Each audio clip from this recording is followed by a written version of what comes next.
Достоинствено на овој мирен протест да го искажеме нашето незадоволство против новиот предлог закон и да кажеме стоп за новите реформи во основното и средното образование кои ни ги наметнува Министерството за образование и наука.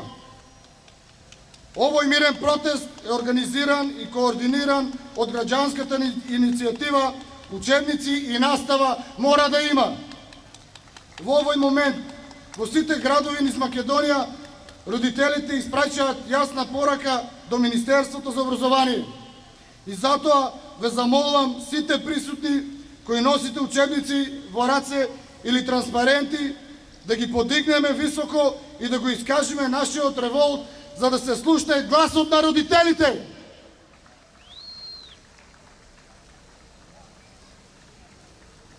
Почитувани медууми, ве молам да ја снимите и јавно да ја пренесете оваа порака на родителите за своите деца.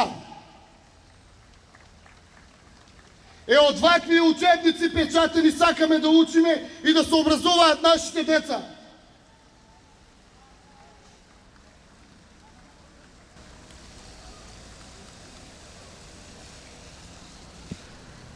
Во продолжение ја соопштуваме реалноста и загриженоста на нас, родителите, за своите деца.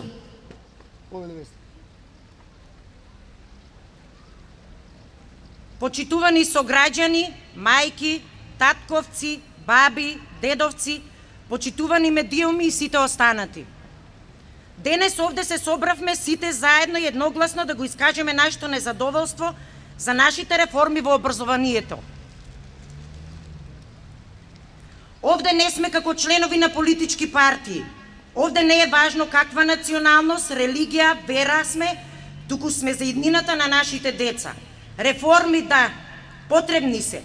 Вистина е дека децата се преоптоварени со непотребни информации кои се дел од моменталните учебници.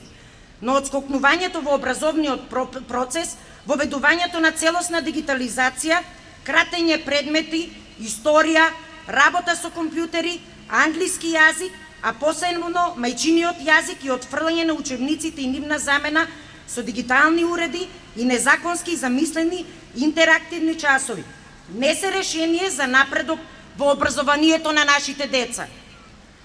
Од една страна промовираме еднаквост, недискриминација, од друга страна внесуваме сензитивни предмети кои подлежат на нееднаквости и дискриминација. Учење преку мултимедијални содржини, преку дигитални помагала, а на децата од социјалните ранливи категории училиштата ќе им испечатат мини учебници и скрипти. Па еве јавно да ја прашам министерката каде е тука еднаквоста помеѓу децата. Тука има родители кои не спаѓаат во ранливи категории, па сепак едва и врзуваат крај со крај за да го поминат месецот. Дали министерката е запознаена со моменталната цена на уредите на IT маркетите? Ако ние пред неколку години можевме да купиме еден лаптоп со нормални перформанси за солидна цена од 15.000 денари, денес истиот чини повеќе од 25.000 денари. Што е со родителите кои имаат по 2, 3 и повеќе деца? Исто така не интересира, бидејќи со нас родителите не се консултираше, советите во училиштата не беа повикани за да не известат дека се планира нова концепција, кои се тие стручни лица според кои учебникот треба да се отфрли, а детето дома не треба да учи, да повторува и да се надоградува. Кои се тие педагози и психолози кои ја одобрија оваа концепција и го отфрлија развојот на моторика кај децата преку пишување и читање? И како може да изјави министерката дека резултатите од воведувањето на концепцијата ќе се знаат за 5-6 години, а децата кои се моментално на средообразовен процес ќе бидат експериментални глувчиња, па ќе видиме по 5-6 години дали ќе ги биде или не? Нема да го дозволиме тоа со нашите деца. Нема да дозволиме нашите деца да бидат предмет на тестирање. Тие деца имаат иднина. Нив дигитализацијата не им е новост. Тие деца имаат слободни активности и определено време за користење дигитални уреди поради здравствени причини. Доволен е периодот од година и пол, додека траеше пандемијата која ни покажа и докажа дека на овој начин не можеме сите да функционираме. Дајте да изнајдеме заедно реформи кои ќе ги накренат учениците после овој тежок период, да им влееме желба за учење, читање, пишување, а не целосна дигитализација.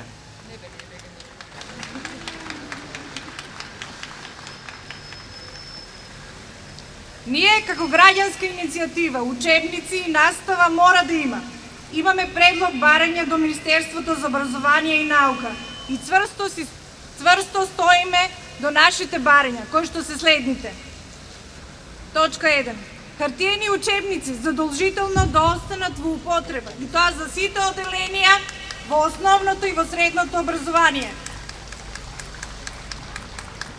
Како точка 2. Да се исклучи сеопфатното родово сензитивно образование во основното образование.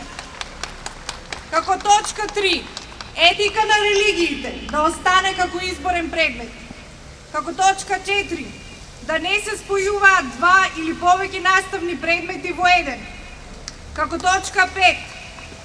Да се образложи и аргументира кратењето на фондот на часови по одредени предмети и нивното влијание во наставниот процес за истите тие предмети.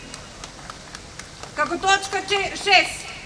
Да се создадат соодветни услови за инклузија, т.е. вклучување на децата со попреченост, со хендикеп и со посебни потреби. Како точка 7. Да се креират протоколи за одржување на настава со физичко присуство и тоа во услови на пандемија. И како точка 8. Задолжително учество на сите представници од групата и од граѓанскиот сектор во работната група која што учествува во измените на законот.